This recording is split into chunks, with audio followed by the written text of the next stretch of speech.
Ladies and gentlemen, welcome to another Bulletproof for BJJ podcast. I am JT. Hey guys, I'm Joey.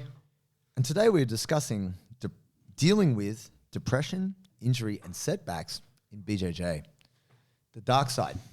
And now this is not something that it's regularly talked about really, because for most people, jiu-jitsu is a happy place. You go to jiu-jitsu, have a good time, see your friends. You know, it can be great. Fun training. It can be, but sometimes it's not. Sometimes you get absolutely destroyed. Your techniques don't work. You might have a surgery level injury, Or even just a niggling thing. A niggling thing, yeah. Right? That just fucks you up for months. And doesn't go away. Yep. And then also maybe you have a bad exchange with a higher belt. Maybe they bully you a bit. They call you a name, or they always roll you really hard. They're really rough to you. You don't know why. You don't know them. Maybe they've just got personal issues. And you think, man, this sucks. Like some days make you want to quit.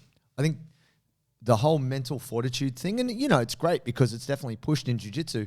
We need to be mentally tough. But when you go somewhere and your expectation is, I'm my scarce time, my 1 hour a week or my 1 hour a couple times a week, and I'm getting bashed and I'm feeling terrible.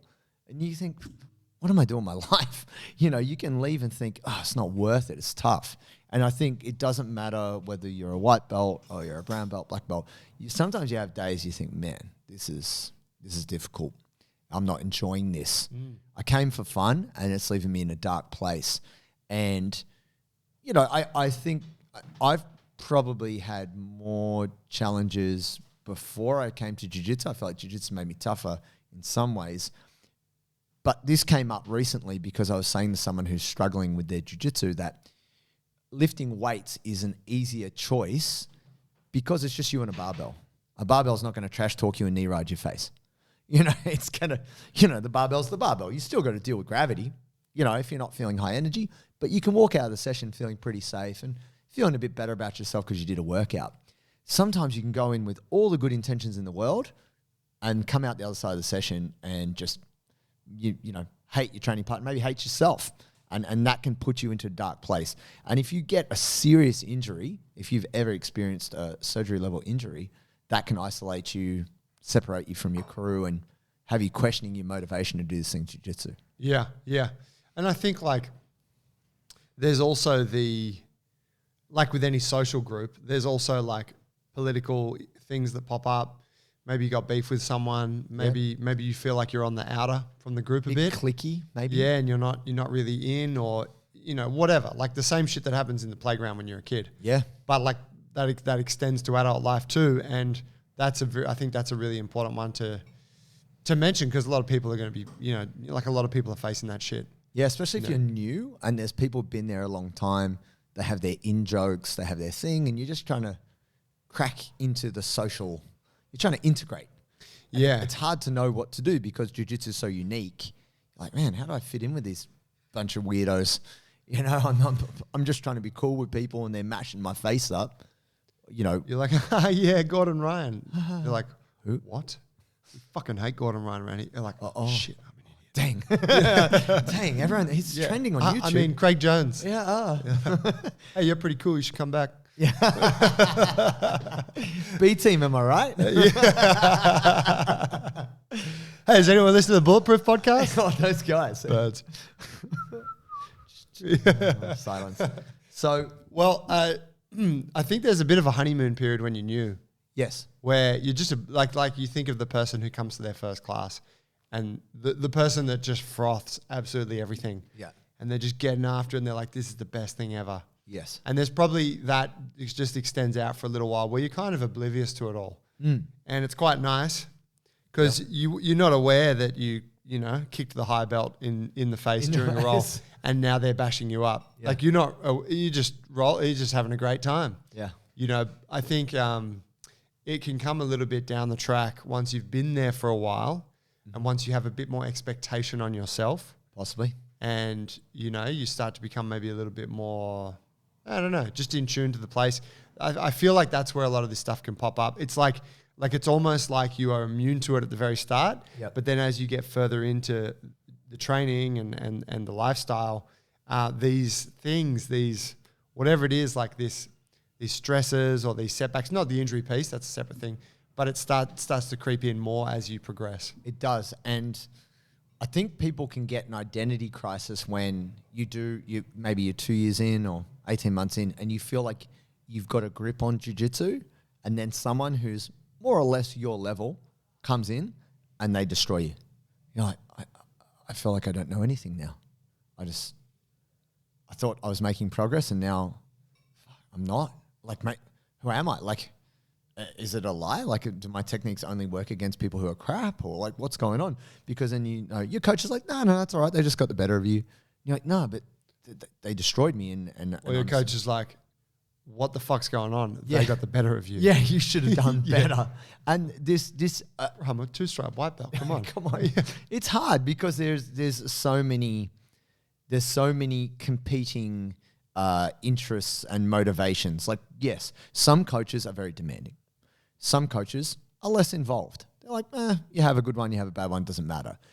That might suit you. You might not want a coach who's really, trying to hold your hand or get your back or whatever, but maybe you want that.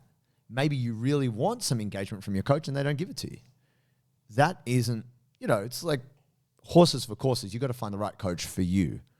The challenge is if you are in a small town or you're a regional area, wherever you are in the world, maybe there's only one jiu-jitsu gym in your town, which is unlikely because there's always 2 or 3.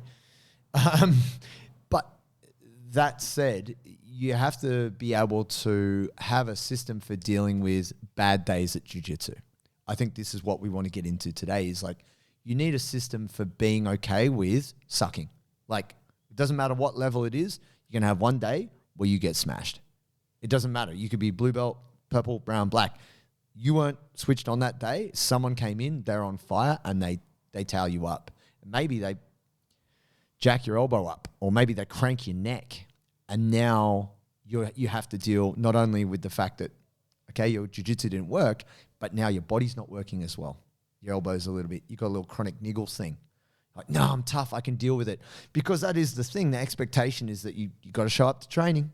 You got to be tough, like grit your teeth, do that thing. But it can start to wear you down mentally. And then like you go to jiu-jitsu, maybe you're in a bit of pain. Still do the warm-up, still roll.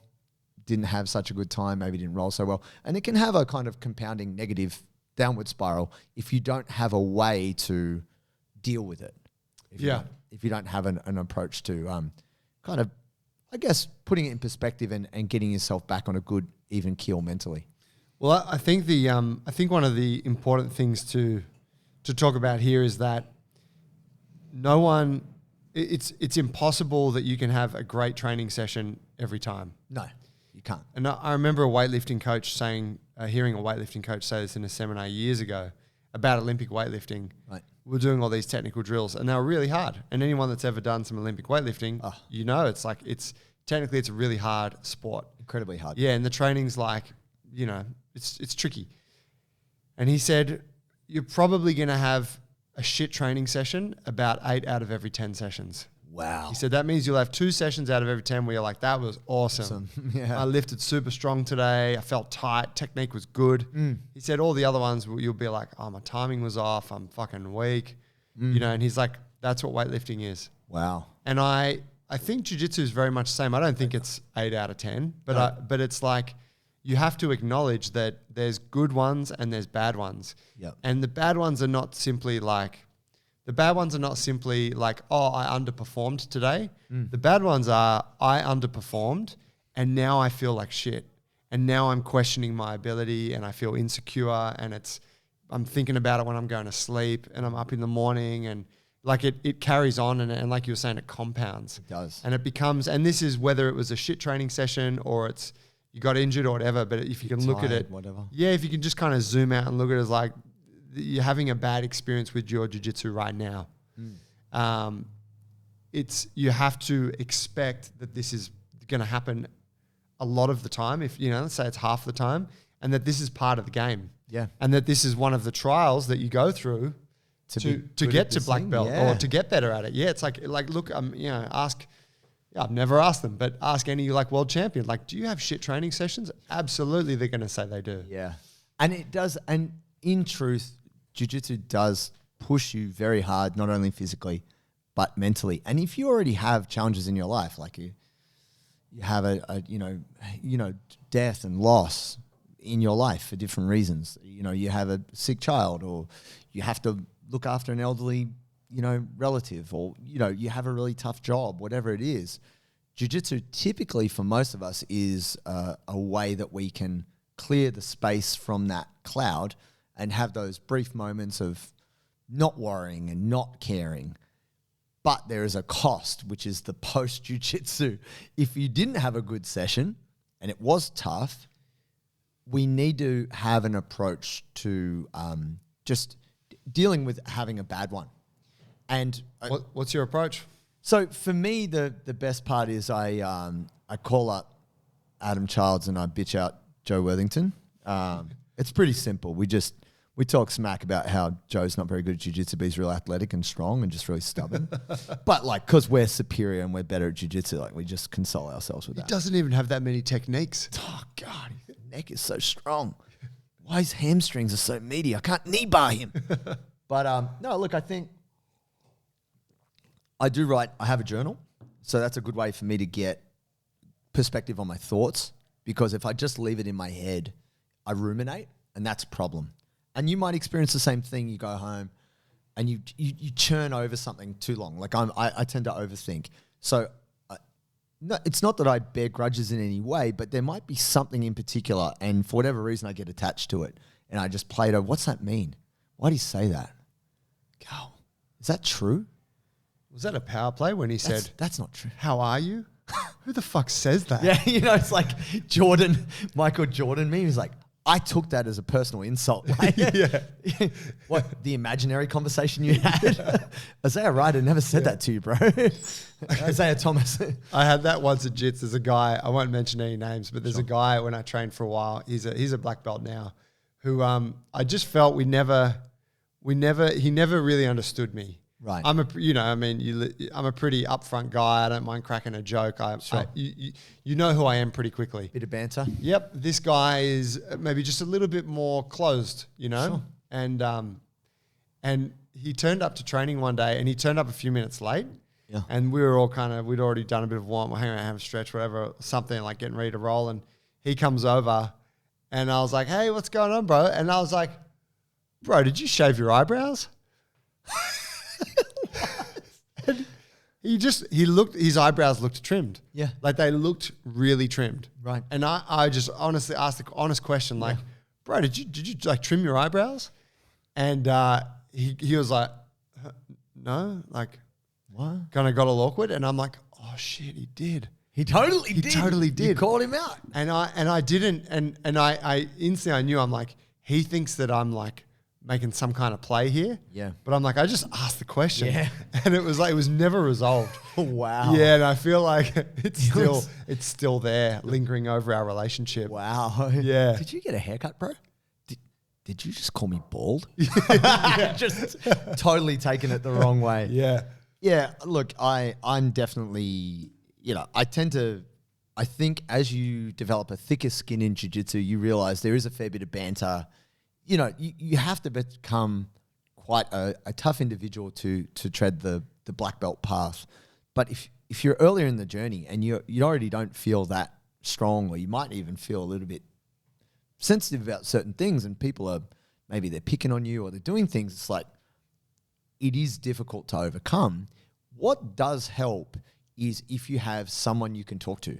Like having a BJJ buddy is good because you can check. You can be like, hey man, is that allowed? Like that guy's like chucked his thumb in my eye. Is that part of jiu-jitsu? You're like, nah man, that's not cool. You need to go tell the instructor that, or you need to say to the guy, hey bro, could you stop practicing Krav Maga on my face when I'm passing your guard? Because sometimes you don't know. Sometimes you just think, is it just me? And that can make you feel a bit crazy. If you just, without, this idea of ruminating and mulling over things, not letting things go, sometimes you're like, fuck, is it just me? Like, am I tripping on this? Am I being too sensitive? And then that can lead you to overthink as well. So I think having a way to get your thoughts out, whether it's, on the journaling piece for you. The journaling for me, or having someone that you can kind of confide in or someone that you trust that, you know, like they don't have to be a BJJ person, but even a bestie, like, man, this guy just keeps kicking me in the face. Like, man. I think it's good to have someone who's in the game though, isn't it? Yeah, bounce even a higher just because they get it. They're living the same life, you know, on the mats. They get it. You know, you say to your partner, oh, fucking, yeah. What do you do, Joe? Like, if let's just say you have a flat one, like nothing's working. Do you have a process for just reconciling that? I think for me, these days I don't care that much. Right. You know, and it still catches me out. I'm still like, oh, like that fucking purple belt got the better of me today. Sure. You know, but always what it points to is I wasn't focused enough, or I was making that same mistake that I know that I make. Yeah. Or I went into the role and I didn't take them seriously enough. Right. Every single time. You catching me in 2 arm bars yesterday, I'm like, instant feedback. I'm like, I'm going to fucking smash JT next week. Yeah, I feel it coming. I knew at the time, like, I'm going to have to pay the cost later. But I got to get it while I can, people. That's how it works. Yeah. Today's your day. Yeah. But, you know, it's instant feedback. And I think for me, I don't know, maybe I'm quite fortunate with this. I don't know what it is. Maybe it's somewhat of a stoic mindset around it, but I see that thing and I'm like, and I see that and I'm like, oh, I'm upset because that happened. And I don't see that as, like, it doesn't stick with me for a long time that I'm upset about this. I come back around to, well, why did that happen? And that happened because you made these mistakes or you didn't approach it seriously enough. So you analyze and I'm like, okay, well, next week, let's not do that. Yep. And don't get me wrong, I'll have weeks or months where I keep making the same mistake. Yes. You know, or I'll fix it next week and then I'll be good for a couple of weeks and then I'll fuck up again. Like it's a constant process. But I'm like, I try to view it more analytically. Yes. And I think that's the beauty of jiu-jitsu is like you can take, and this is really just that situation of you underperforming. You can just, it is a fantastic tool for feedback. We got to speak to like the political thing or the having beef thing, because that sits outside of this, doesn't it? It does. In how you would approach it. Well, I think what you're saying, when I think about the setbacks thing, a technical thing is something you can control. Yeah. Like if you're like, oh, my technique wasn't right or their technique was better, you can fix that. Yeah. Yeah, that's under your control. Someone being 40 kilos heavier than you, being higher ranked than you, and always rolling you and trying to hurt you, like really, not victimizing, but like kind of bullying you. Yep. Mate, that's hard. That's hard, especially if your coach isn't aware of it and stuff like that. That's kind of slightly different, I think. Yeah, and I would. I mean, if we're, you know, in terms of like modeling this conversation, I think could you put that in the same basket as like you feel like people are not really like maybe people joke about you at training, or that, you know, you're not really in and you don't feel like there's an in. Yeah. Like it's kind of like not that is directly bullying, but it's all this kind of feeling of like, fuck, I'm getting a bit kind of victimized here. Yeah. In a way. And I think the best way, and I always tell this to all my students, because we have a pretty safe little bubble here at Jungle Brothers, and I feel like they're a little bit protected, and I'm concerned when they go out in the world, they're going to get wrecked. Because when you go to another gym, particularly if you're not from that gym, they might try and, you know, run a train on you. They might try and beat you up. And it can be really rough. Some gyms are very rough, and you need to not take it personally. I think that's the thing, is it's like they're not rolling you hard because you're a bad person or you suck. It's just, this is the test. This is the trial by fire, and not taking it on emotionally. Now, obviously, if someone injures you, that's different. If you've said to somebody, hey man, I've got a dodgy ankle, and they attack your ankle, that's different. That's malice. But people rolling hard, that might be the ethic of the gym. So what I always say to the guys here is like, you need to be prepared for that. Someone might really rough you up. And look, at that gym, that might be the accepted culture. Even though we don't promote that here because we're trying to keep people engaged and we don't want people to get injured. Some gyms are big enough. They don't care if you get injured. They got enough people on the roster. You fall by the wayside. And traditional martial arts has always been that way. We train super hard. If you break, move on. Whoever survives, fine. But that's no good for you if it's your knee or your whatever, your shoulder, your neck. Because this is the thing that, this is the darker side of jiu-jitsu. When you get like a bulged disc in your neck and you've got radiating pain down your arm and you can't sleep at night and all these different things, that takes away from the quality of your life as a whole. It doesn't enhance it. And there's a real process behind trying to fix that back up. So relevant to the... Just on that point of like, someone rolling you, like I think dealing with that specific example, someone going too hard on you, and I think you need to be able to look objectively at, are they going too hard on me? Because too hard implies that they've crossed the line. Sure. Right? It's like they're bigger, they're much better, and they're using all of that against you to the point of like it's somewhat abusive. Yes. Versus are they just going hard? Because going hard exactly could be the culture of the gym, could just be fuck, I'm not used to this intensity. Yes. And that's a great opportunity to learn. But wow, this is kind of confronting.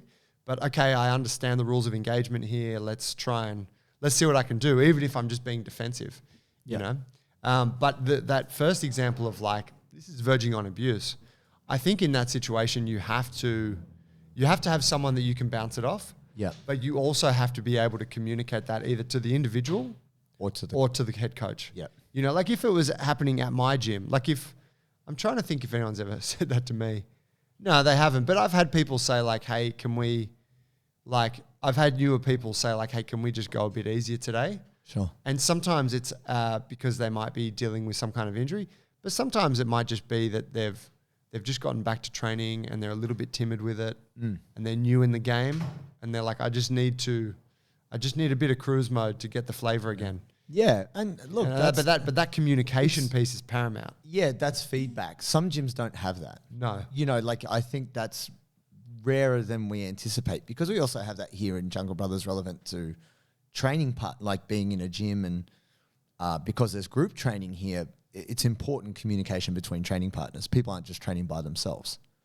Does that? Yeah, absolutely. Yeah. And I feel like at a lot of jiu-jitsu gyms, it's like, that is not ever spoken about. It's almost like, are you disrespecting me? You trying to tell me how to roll, bro? Yeah. And it's actually very beneficial to be able to give feedback.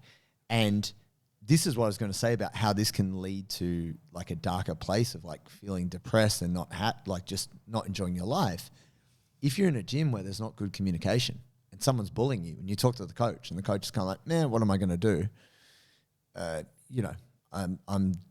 John Danaher and my prize student, Gordon Ryan is a complete bully and I alienate the whole team. So they leave and start another team called the B team. There you go.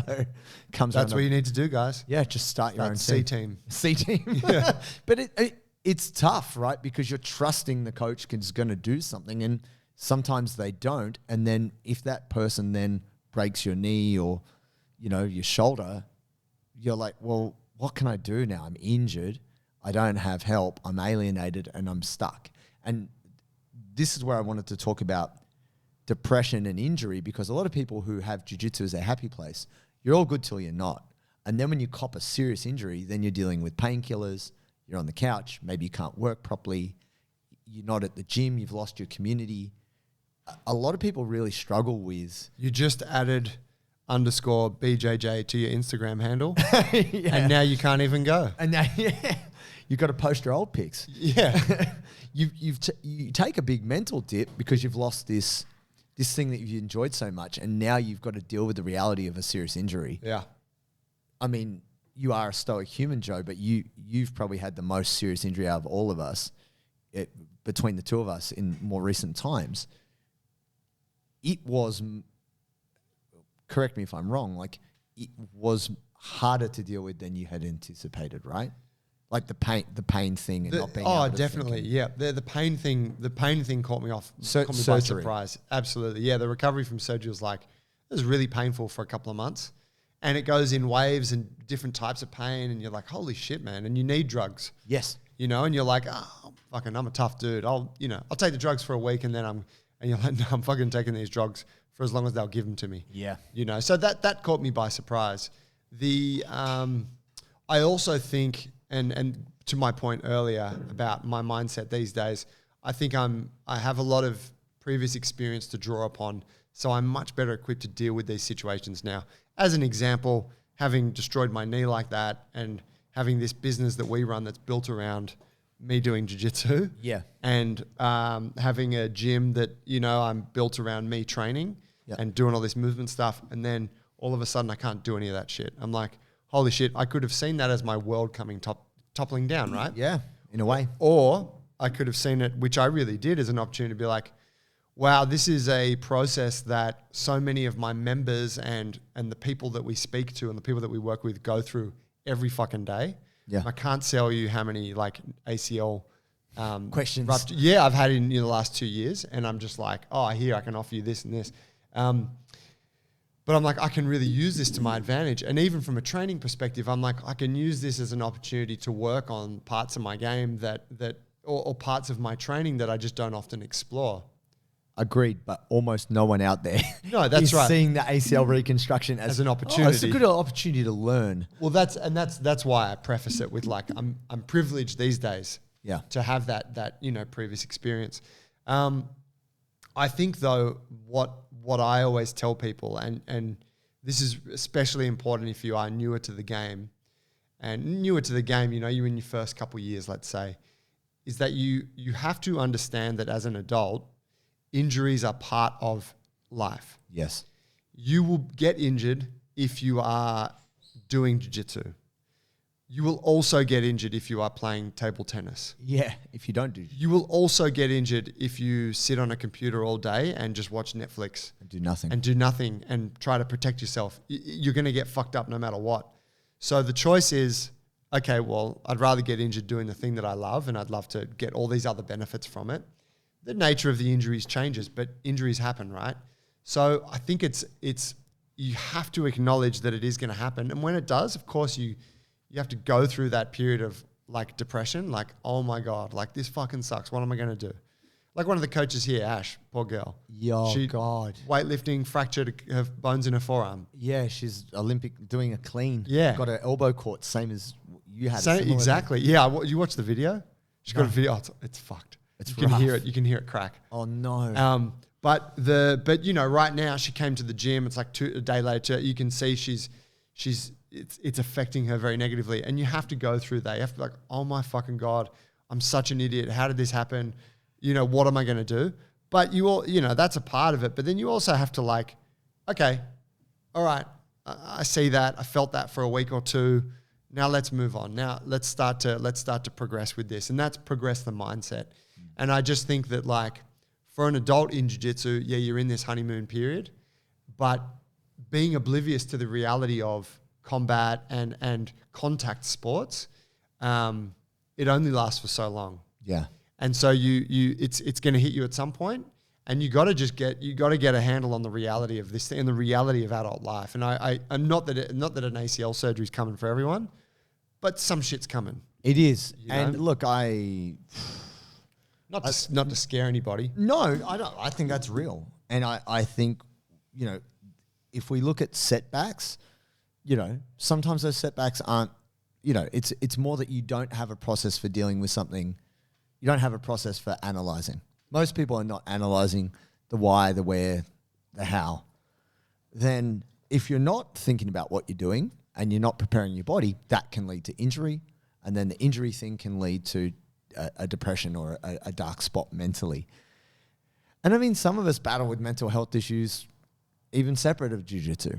And the hardest thing is when you're relying on jiu-jitsu to give you happy drugs and make you feel good and life be good, and then that becomes your point of pain, that can make life really suck. Because, and I've seen this a lot of people who do jiu-jitsu don't have hobbies other than jiu-jitsu. They don't have something that makes them happy other than this thing. Because, jiu-jitsu is magical, like in terms of what it does for you physically and mentally and, community and all of that. But if you can't do it, you need something to do. Like, it was like when we had lockdown, people had to cultivate hobbies. Yeah. You're doing crosswords or puzzles or something which maybe if you can't use your body the way you want, what's something you can do to keep your mind stimulated so you're not just stuck in this negative spiral? I mean, I had a dark period at the end of my taekwondo career because I didn't get selected. I wasn't even though I didn't know it at the time, I was competing internationally. I wasn't in contention to go to the Olympics. The Olympic coach wasn't looking at me. And then when I was in Germany, I got to hang out with him and talk with him. His name is Daniel Trenton. He's a legend. He was a silver medalist in 2000 games, one of the best ever to do taekwondo from Australia. And he just said, man, we're not looking at you. Like you're not top 10 in the world. You're not going to the Olympics. He was just really blunt with me. We both had a couple of drinks. It was after a big tournament. And he was just straight up. He's like, man, you're a good dude. You're good, but you're not an Olympic contender. And then not long after that, I got back and I competed and I tore my MCL in my right knee. So then I couldn't even walk. And I'm at home and legs up on ice. I couldn't do my personal training. A whole bunch of stuff went together, which made it a dark period in my life because I'd worked a long time to achieve something and then the dream was gone. Not making the Olympics. And also my coach had said to me, you're done. You're 25. I'm not going to put time into coaching you. Like, savage. Yeah, it was pretty cold. And I actually quit taekwondo that day. Wow. I never went back. I haven't done a taekwondo session since. When the coach said that to you? Yeah, he said, oh, look, mate, you've kind of done your run. You had a good crack. You're a national champion. You've done this, you've done that. But, you're not, I think you've reached your potential and I'm not going to put time into coaching you. I'm going to focus on the younger guys. If you want to coach here, you're welcome. You're a lifetime member. That's all good. But, and the thing was, I held him up so high. I'm like, I trust this guy's opinion over everyone's opinion, which maybe I shouldn't have, but in the long run, it worked out. And I was like, wow, well, if he says I'm done, if Carlos says I'm no good, then I guess I'm no good. What the fuck is the point of this? I never went back. Actually, not true. I did go back about 2 years later to try and reconnect with him. But then he was like, anyway, it didn't matter. I was going to apologize for just walking out and never going back, because he'd put a lot of time in with me. But that led to a dark patch. I didn't want to leave my apartment for 3 or 4 months. Oh, wow. And I couldn't talk about it. It was weird. I couldn't tell my family. I was just like, fuck. Because of what he had said to you that on that day, or just the whole thing? It was a mixture of things. Right. I broke up with my girlfriend, long-time girlfriend. I quit my PT job. I just pretty much stayed in the apartment for a long time. And I didn't think I've got depression. I just felt bad. I just felt a bit angry, a bit upset, but just didn't feel good inside. And then that progressed to not feeling anything. Where, someone goes, oh, how are you feeling? Well, I don't know. It's whatever. Yeah, good. I think I'm feeling dickhead. But I wasn't angry. I just stopped feeling happy. Yeah. I think that was the thing. And that was really hard to shake. And then I was wandering around St Kilda, saw dudes with gis and stuff. I'm like, oh, what do you do? Oh, Brazilian Jiu-Jitsu. Oh, that sounds weird. Go check that out. And then I got my fucking ass kicked. And it relit the fire in me. Start that journey all over again. Let's go. I couldn't handle how... And it was funny how that adversity brought me back from this state of being real flat. Yeah. And I was starting to come out the other side of that thought process. And maybe that's maturity as well. But if you're out there and you're hearing this and you are just like, man, I haven't felt happy for ages. You don't have a source of joy in your life. You need that. And just having yourself dependent on jiu-jitsu can be a little bit risky because sometimes it can be a big source of pain too. So it's good to have something to fall back on, which is, not necessarily online gaming. It might be. Shout out to Adam Charles. Adam Charles, all right. So I think for me, I have definitely... Online gaming actually seems like a real... You see Rob Whittaker, he's huge in online gaming. Oh, man, he kills it. I feel like it's just a great distraction for a lot of folk, for a lot of fighters, huh? Yeah. Just on that, one point I wanted to make, with the... every experience is an opportunity to learn something, every negative experience in particular. You learn more from negative experiences, don't you? You learn more from your losses than you do from your wins. Agreed. Right? But... With training, I think it's very easy, particularly when you're fresher on the scene, to look at it from from a small perspective of every session. Today's session was good or bad. Today's session was good or bad. You're really analyzing every session because you've only done 36 sessions. Right. Yeah. But you got to zoom out and you got to look at it over a longer timeline because there's going to be ups and downs, but you want to be able to zoom out and go, last week wasn't a great week for training, but you know what? This month I've actually been really consistent with my training and I've made some really good ground and I'm quite happy with where I'm at and I'm enjoying it, And you could apply this to anything. It could be your job. Yeah. You know, it could be another pursuit that you have. Be like, you know, all in all, it's good.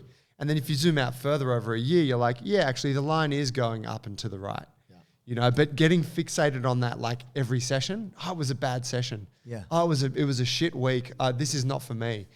You're being too narrow in your view. Yeah. But the other thing on that too is sometimes you don't have perspective. You might get caught up.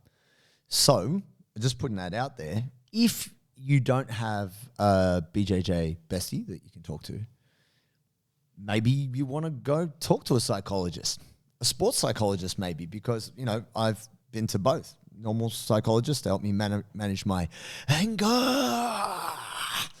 And then also... They obviously did a great job. Helped me so much. You got to know where your red line is, people, and I'm telling you, mine's gave like you a really little, high. oh, yeah, great to have you in, James. A little pat on the bum. Yep, no need to come back. All the best.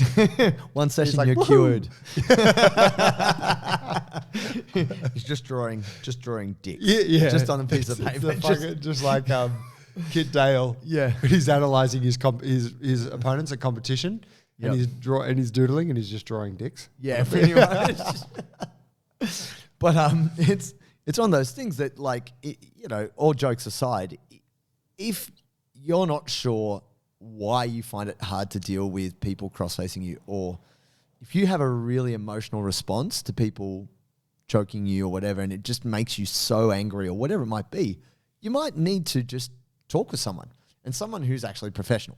Like, you don't, you know, someone outside of jiu-jitsu who can maybe give you some tools and some ideas on how to process it. Because, yeah, I've gone through that process, and a sports psychologist too can help you manage the mental, which is helpful, because the challenge only gets greater as you go. Even though you may get tougher, it does get more challenging. So I think if you're not sure what to do about how you think about jiu-jitsu, it can be worth, you know, talking to a professional. Strongly agree.